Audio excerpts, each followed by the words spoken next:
بسم الله الرحمن الرحيم maanta oo bishu tahay 9 waxaan ugu soo booqday magaalada Garowe ergeyga gaarka ee qaramada midoobay Soomaaliya Mr. James Swan Ambassador James Swan runtii waa markii saddexaad ama afaraad muddadii uu xilka hayay uu imaanayo waan ku faraxsanahay inuu marlabaad soo noqdo mar walbana waan uga mahadcelinaynaa dadaalka uu jiro sidii Soomaaliya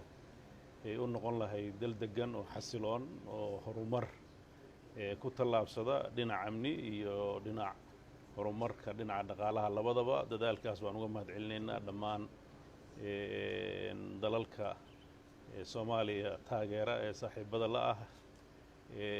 UN-ku ugu muhiimsan yahay waxyaabaha Soomaaliya horumarkeeda ka socda waxyaabaha ugu weyn oo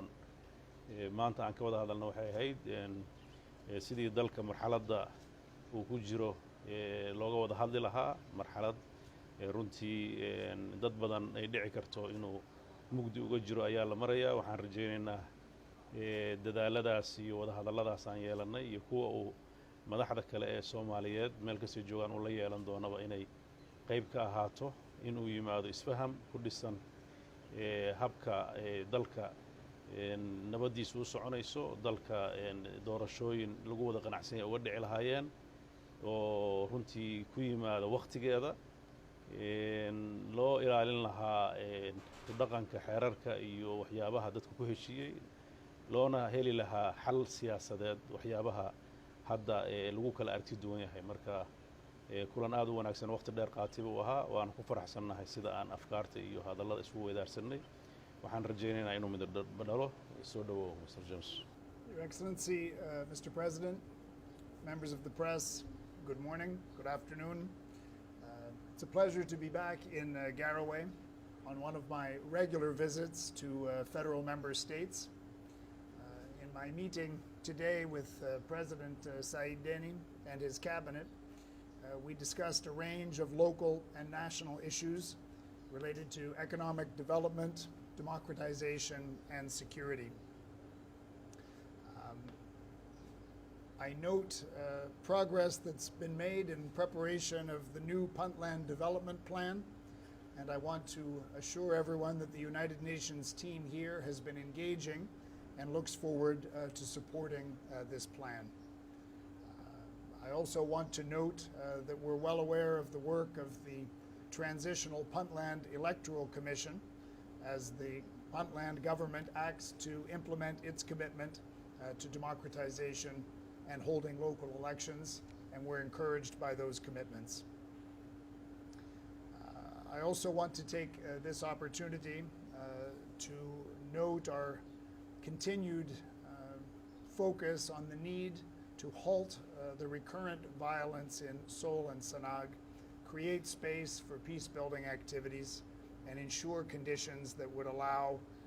for help to the local population. President Said Deni and I had the opportunity to discuss progress and remaining challenges related to 2020 national priorities, which include debt relief, one person, one vote elections, strengthening security, and finalizing the federal constitution. I urged an active and constructive role for Puntland in supporting and advancing all of these priorities. I also shared the international community's real concern about the risks posed by the current political impasse between the federal government and some federal member states.